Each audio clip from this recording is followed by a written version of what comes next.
सकता हूँ। वो सुना दिए हमारे नाज़रीन को।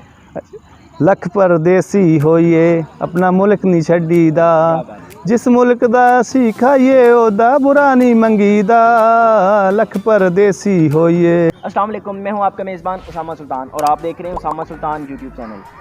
नाज़रीन, आज मैं बहुत खुश हूं और मेरी एक्साइटमेंट की वजह आज के हमारे मेहमान हैं। आपने हॉकी में बहुत नाम कमाया और आपने हॉकी में ना सिर्फ हॉकी के अच्छे प्लेयर थे बल्कि अभी अच्छे इंसान भी हैं।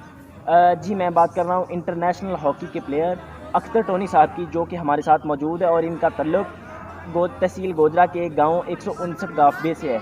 वो हमारे साथ मौजूद हैं, तो आइए इनसे मज़ेदार किस्म की गुफ्तगू करते हैं।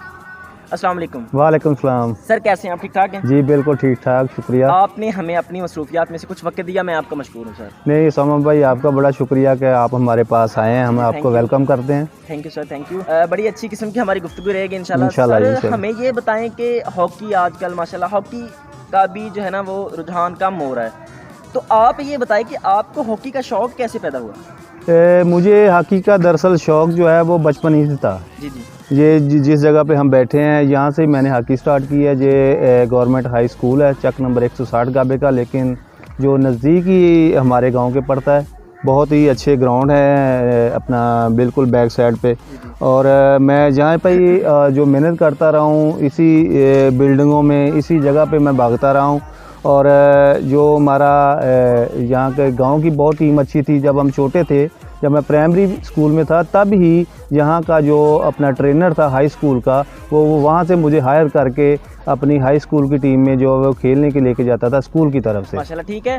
सर, हमें ये बताएं कि आपने हॉकी का आगाज़ कब किया? अपनी लाइफ में पहली मरतबा कब आगाज़ किया आपने? ये बड़ा हादसाई वाक़या है, मैं आपको सुनाता हूँ कि ये मेरा एक दोस्त है, बहुत ही अच्छा मेरा तल्लक है उससे, गाँव से ही है। ठीक।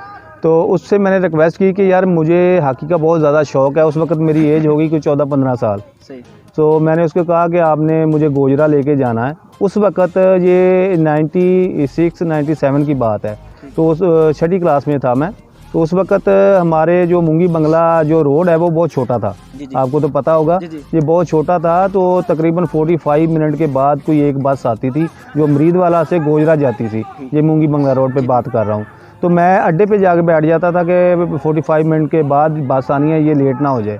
तो एक दिन मैं उसके साथ गया गोजरा, और उस बंदे ने, वो उस लड़के दोस्त ने मेरे ने ये कोच से सवाल किया कि जी मेरा दोस्त हॉकी प्रोफेशनल तरीके से खेलना चाहता है, तो आप इसके लिए कितने पैसे लेंगे? तो वो आगे से हंस पड़ा कि भाई हम पैसे लेते नहीं हैं, बल्कि हम हॉकी वगैरह और जो शूज़ वगैरह है, अगर अच्छा प्लेयर होगा तो उसको देते हैं। तो पहला वाक़या मेरा ये था। ठीक हो गया। सर, हमें ये बताएं कि उस वक्त यानी जब आपने हॉकी स्टार्ट की थी, तो उस वक्त इस इलाके में हॉकी का कितना रुझान था? क्या इस इलाके में ही था या सिर्फ और सिर्फ गोजरा की हद तक में? नहीं, जो गोजरा के बाद था वो चक नंबर 159 GB जो हमारा गांव है, इसमें था 159 में। इसके अलावा जो नज़दीकी गांव है डोटियाँ उसको कहते हैं, ये 154 डोटियाँ, उसकी भी एक टीम अच्छी थी। इसके बाद जो आ जाता है मरीदवाला रोड, और अपना मरीदवाला के नज़दीक जितने भी गांव हैं, फ्लोर की टीम बहुत अच्छी थी। उसके अलावा 192 ओजला, कोटला, और ये टीमें सारी जो, लेकिन मेन जो इस इलाके में हॉकी होती थी ना गांव में, वो 159 गाबे में होती थी और बहुत ही अच्छी टीम थी उस वक्त। सर, आप माशाल्लाह आउट ऑफ कंट्री भी खेल के आ चुके हैं माशाल्लाह। जी जी। तो हमें ये बताएं कि आपका जो हॉकी का सफ़र है ये कैसा रहा? देखिए, बहुत ही मज़ा आया मुझे। जब हमारा स्टार्टिंग हुआ तो उस वक्त हमारे घर वालों को कोई पता नहीं था। बेसिकली हमारा जो ताल्लुक़ है वो जो है वो फार्मर के, मेरे जो वाला साहब हैं वो फार्मर है, पर फार्मर थे, अभी उनकी डेथ हो चुकी है, और मैं भी खेती बाड़ी करता था उनके साथ। तो बड़े भाई मेरे आर्मी में चले गए थे 2, तो बहुत ज़्यादा मुझे शौक़ था। आपने कितना अरसा हॉकी खेली है? ये तकरीबन मुझे हो गए हैं जी अब 20 साल से ऊपर हो गए मुझे हॉकी खेलते हुए। ठीक हो गया माशाल्लाह। मैं जैसे पहले बता चुका हूँ कि आप आउट ऑफ कंट्री अब्रॉड भी खेल चुके हैं, तो आप ये बताएं हमारे नाज़रीन को किस किस कंट्री में आप खेले? मैं सबसे पहले जो 2000 में गया था वो मिस्र गया था। उसके बाद 2000 से लेके 2018 तक अभी तक मैं टूर कर रहा हूँ। तो मैंने 18 तक टूर किए हैं और मुझे याद नहीं है कि मैं कौन कौन सी कंट्री गया हूँ। चांदी एक ऐसी कंट्री होगी कि जिसमें मैं नहीं गया। उसके अलावा एक कंट्री में मैं जो है वो 1 से 10 दफ़ा 8 दफ़ा जा चुका हूँ। हॉलैंड हो गया, स्पेन हो गया, जर्मनी हो गया, मिस्र, चाइना, इंडिया, बांग्लादेश। अभी तो हमारा ये इलाका जो हमारा एशिया का पाकिस्तान कंट्री है, इसमें हॉकी का रुझान बहुत कम हो रहा है। ये थोड़ा सा ये हुआ है कि लास्ट टाइम में हॉकी को जो है ना वो तरजीह नहीं दी गई। मैं माजरत चाहता हूँ हुकूमत की तरफ से भी, और जो हमारे फेडरेशन जो आई हैं मुख्तलिफ अरसा में जो गुजरी हैं, उन्होंने भी वो ध्यान नहीं दिया। जैसा कि स्कूल हॉकी ख़त्म हो गई, कॉलेज हॉकी ख़त्म हो गई, अकेडमीज नहीं बनी, अब बनना शुरू हुई हैं दोबारा, लेकिन अभी देखो कितना टाइम लगता है इसको बिल्ड होने में। बिल्कुल सर, ठीक है आपकी बात, ये हम इस पे बात दोबारा भी करेंगे। तो हमें आप ये बताएं कि आपका फेवरेट प्लेयर उस वक्त कौन था? जब मैंने स्टार्ट किया ना तो उस वक्त पाकिस्तान की हॉकी अरूज पे थी। तो उस वक्त मैं जब छोटा सा था जूनियर टीम में खेलता था, जहाँ मैं डिपार्टमेंट की तरफ से जूनियर जो हमारी चैम्पियनशिप वो खेलता था, तो मैं ज़्यादातर पसंद करता था क्योंकि मेरी साइड भी वही है। सबार सीनियर साहब जो हमारे बहुत ही फास्ट प्लेयर थे, मैं उनको पसंद करता था, उनको कॉपी करने की कोशिश करता था। ठीक हो गया सर। जैसे हम पहले बात कर रहे थे कि हॉकी को ज़वाल आ रहा है, हॉकी को बहुत ज़वाल आ रहा है, हॉकी उस लेवल की अब नहीं है पाकिस्तान में, और हुकूमत इस पे खर्चा भी नहीं कर रही। तो आप ये बताएं कि हॉकी को ज़वाल आ रहा है, इसको कैसे हम दोबारा ऊपर की तरफ लेके जा सकते हैं? देखें, अपना एक वक्त था जब टीम हमारी नंबर 1 होती थी और आहिस्ता आहिस्ता उसका ग्राफ नीचे आ गया है। तो इसको एक बिल्ड करने के लिए जो है ना वो एक बहुत अच्छा इक़दाम किया था। आसफ बाजवा साहब सेक्रेटरी रह चुके हैं पहले टेनोर में। उन्होंने पहली दफ़ा पाकिस्तान हॉकी में हिस्ट्री में पहली दफ़ा लड़कों का सेंट्रल कॉन्ट्रैक्ट जो है वो किया था। तो वो बहुत अच्छे बैच बन रहे थे, वो बहुत अच्छे लड़के निकल रहे थे। मैं माजरत के साथ कहता हूं कि बीच में से ऐसी कोई फेडरेशन और कोचेज़ आए हैं जिन्होंने पसंद और नापसंद का इजहार करना शुरू कर दिया। हुकूमत इस पे खर्चा भी नहीं कर रही, जबकि हॉकी है, क्रिकेट है, फुटबॉल है और बाकी गेमें अभी तो बड़ा अफसोस होता है, बड़ा अफसोस होता है ये देख के कि एक डोमेस्टिक जो क्रिकेटर का प्लेयर है वो एक लीग खेल ले और पाकिस्तान हॉकी जो प्लेयर है वो अपना पूरा अरसा जो है पूरा टर्नओवर जमा कर ले, वो एक बराबर है, क्योंकि उसको पे भी बहुत कम मिल रही है। उसके अलावा ना सेंट्रल कॉन्ट्रैक्ट है, ना कोई हुकूमत की तरफ से उनको पैसा मिलता है, ना हमारी गवर्नमेंट भी इसको प्रमोट नहीं कर रही। देखिए, गवर्नमेंट कहती है कि आपका जो है वो पिछला टर्नओवर अच्छा नहीं रहा, वो नहीं रहा, कोई इस पर तवज्जो नहीं दी जा रही। हमारी अपील तो हम तो हर स्टेज पे ये कहते हैं कि फेडरेशन की हेल्प होनी चाहिए, फेडरेशन को अच्छे कोचेज़ आगे लाने चाहिए। कोचेज़ वो तभी आगे लाएगी जब उसके पास पैसा होगा, स्पॉन्सर होगा, हुकूमत उसको सपोर्ट करेगी। बड़े दुख की बात है कि हमारी ये कौमी खेल है, लेकिन अभी ये खेल बाकी खेलों की निस्बत पीछे है। चले खैर सर, हमें आप ये बताएं कि जब आप गेम खेलते थे तो मैदान में आप किस पोजीशन पे खेलते थे? मैंने स्टार्ट किया है फॉरवर्ड से ही, और फॉरवर्ड से लेके मैं एंड तक मैंने जो फिनिश किया है वो भी फॉरवर्ड का मतलब है कि मैं अटैकिंग हॉकी पसंद करता था। उसके लिए मुझे कोई भी डिपार्टमेंट या कोई भी कोचेज़ जो भी आगे कहे कि आपने सेंटर फॉरवर्ड खेलना है तो मैं सेंटर फॉरवर्ड स्टार्ट कर देता, लेकिन ज़्यादातर मैंने जो हॉकी खेली है वो मैंने लेफ़्ट और लेफ़्ट इन की साइड पर खेली है। ठीक हो गया। क्या आपको कभी हॉकी लगी थी? कभी हॉकी खेलते वक्त कभी लड़ाई हो जाती है, ये इंटरनेशनल गेमों में भी ऐसा होता है, तो क्या आपको कभी हॉकी लगी थी किसी? मुझे बहुत ज़्यादा चोटें लग चुकी हैं, क्योंकि मैं थोड़ा सा अग्रेसिव प्लेयर था और मेरे साथ मेरे जो यार दोस्त खेलते रहे हैं उनको भी सब पता है कि मैं कैसी हॉकी खेलता था।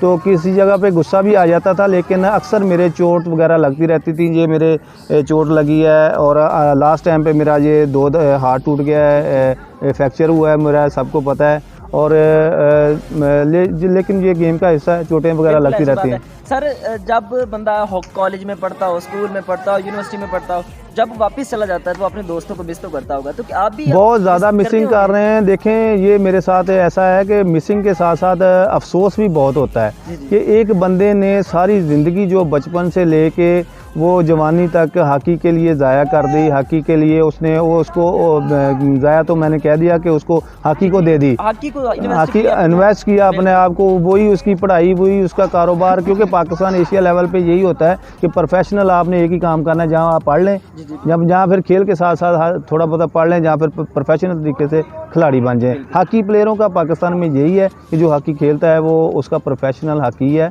लेकिन थोड़ा सा मुझे यहाँ अफसोस ये हो रहा है कि जब हमारी एज खेलने की आई उस वक़्त हमें थोड़ा सा सियासत की नज़र किया गया है और सबको किया जा रहा है पाकिस्तान में, और पिछले टेनोर में सबको किया जा रहा है। मिसाल के तौर पर आपको मैं बताता हूँ कि मुझे रिटायरमेंट देनी पड़ी 2010 में, और आज मेरी एज है 35 मेरी एज है। तो आप हिसाब लगा लें कि 35 मेरी 2010 में मेरी कितनी एज होगी, 26 साल 27 साल। तो इंटरनेशनल लेवल पर अगर सोचा जाए तो जो सही हॉकी है ना, जो ऑस्ट्रेलियन खिलाते हैं या यूरोपियन खिलाते हैं, वो उसको देखते हैं कि ये हमारा बहुत अच्छा अग्रेसिव या बहुत अच्छा प्लेयर है, लेकिन इसका थोड़ा सा फिटनेस लेवल ख़राब हुआ है। वो उसको ट्रेन करते हैं, उसको टाइम देते हैं कि वो अपने आप को रिकवर करे और टीम के लिए 5 से 6 साल खेले। और मैं ये सोच रहा हूँ कि ये बदकिस्मती रही है हमारे कुछ कोचेज़ की कि उन्होंने पसंद और नापसंद शुरू कर दी है। जो जूनियर के साथ कोच होता था, वो जब सीनियर का कोच बनता था अगले टेनोर के लिए, तो वो क्या करता था कि जो सीनियर टीम में सीनियर लड़के ना उनको ड्रॉप कर देता था और जूनियर टीम को उठा के वो सीनियर टीम में ले आता था। इस वजह से जो है ना वो बहुत ग्राफ जो है ना डाउन की तरफ गया है, क्योंकि ये जो हॉकी प्लेयर है ना वो 32-33 की एज में खेल सकता है अगर वो फिट है तो वो तो मेरी एज उस वक्त 26 या 27 साल बन रही थी। ये थोड़ा सा मुझे बहुत अफसोस हुआ। बिल्कुल अफसोस की बात है। तो आप हमें ये बताएं कि आप हॉकी जब खेलते थे आपकी क्या अचीवमेंट थी उसमें, मतलब कि आप क्या क्या अचीव किया उसमें आपने?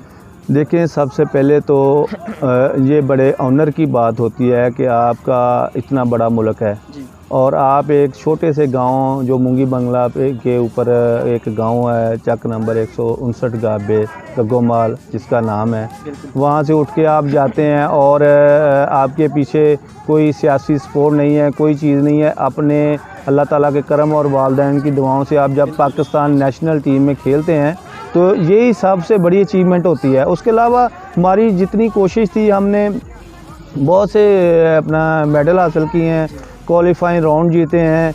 उसके अलावा हमने एक राबो बैंक ट्रॉफ़ी जो अपना जर्मनी में हुआ था वो जीता है और काफ़ी हमने मेडल जीते हैं। जब आप मतलब खेलते थे, आपके टेन्योर के लाइफ टाइम के दौरान आपका कोई ऐसा वाक़या पेश आया हो जो कि आपको लगता हो यार ये कोई नाखुशगवार वाक़या पेश आया हो जो कि आपको लगता है यार ये मैं कभी ज़िंदगी में ऐसा भूल नहीं सकता मैं इसको कभी भी? ज़्यादा तो हमारे खुशगवार वाक़ये रहे हैं दोस्तों के साथ, लेकिन कभी कभी हो जाता है क्योंकि जब हॉकी प्लेयर या कोई भी प्लेयर खेलता है तो उसकी हार्ट बीट जो है वो ऑलमोस्ट 200 के ऊपर होती है। तो वो कोई ना कोई झगड़ा ऐसा हो जाता है जिससे गाली गलोच हो जाती है, लेकिन बाद में हम वो गले मिलते हैं, एक दूसरे को खाना खिलाते हैं, जूसेस वगैरह पीते हैं, तो ये सारा चलता रहता है। सर आपका बहुत अच्छा टाइम रहा। सर आप हमें ये बताएं कि आप फारिग वक्त में क्या करते हैं? देखिए, मुझे फारिग वक्त में मेरा शौक़ तो ये होता है कि मैं ज़्यादातर अपना कोई बाग वगैरह करूँ, हरियाली की तरफ जाऊँ, लेकिन मैं म्यूज़िक वगैरह भी सुनता रहता हूँ। हाँ, तो आपसे हम 2 सवाल करेंगे, आपने उसमें से एक चीज़ चॉइस करनी है, शेरो शायरी और गाने। शेरो शायरी भी मैं सुनता हूँ, लेकिन इस वक्त मुझे याद कुछ नहीं आ रहा, लेकिन मैं गाने भी सुनता हूँ। गाना सुना दे कोई फिर हमारे नाज़रीन। अच्छा, नुसरत की भी गज़लें सुनता हूँ, लेकिन ज़्यादातर मैं जब गाड़ी में बैठता हूँ तो मुझे पसंद है इंडियन सॉन्ग है, वो अपना गुरदास मान साहब है पंजाबी, तो उसके अक्सर मैं सॉन्ग सुनता रहता हूँ। वो सुना दिए हमारे नाज़रीन को। लख परदेसी होइए अपना मुल्क नहीं छड्डीदा, जिस मुल्क दा असी खाइए ओदा बुरा नहीं मंगीदा। लख परदेसी होइए, लख परदेसी होइए अपना मुल्क नहीं छड्डीदा, और जिस मुल्क दा खाइए ओदा बुरा नहीं मंगीदा। ज़बरदस्त सर, ज़बरदस्त सर। हमारा आपसे आखिरी सवाल ये है कि आप हमारे नाज़रीन को क्या पैगाम देना चाहेंगे जिससे उनकी भलाई हो जाए, जिससे उनकी फलाह हो जाए? मैं सबसे पहले तो अपनी फील्ड के हवाले से जो अपना पैगाम देना ये चाहूँगा कि अगर कोई इस इलाके से या कोई भी बंदा पूरी दुनिया से या पूरे मुल्क से जो भी बंदा जिस प्रोफेशनल में भी आना चाहता है उसको पूरी एनर्जी से के साथ ले। जिस तरह मैंने एक फील्ड चुनी थी कि मैंने हॉकी खेलनी है, तो मैं सुबह भी हॉकी खेलता था, शाम को भी और रात को भी मेरे ज़हन में हॉकी थी। ज़बरदस्त, माशाल्लाह, बहुत अच्छी बात है। नाज़रीन, हमारा आज का प्रोग्राम अपने इख्तिताम को पहुंचता है और हमने बहुत मज़े की बातें की, यकीनन आपको पसंद आई होंगी। अपना बहुत सारा ख्याल रखिए, दुआओं में याद रखिए और हमारे इस तरह के प्रोग्राम, हमारी इस तरह की वीडियोस देखते रहिए। तब तक मुझे दें इजाज़त, अल्लाह हाफ़िज़।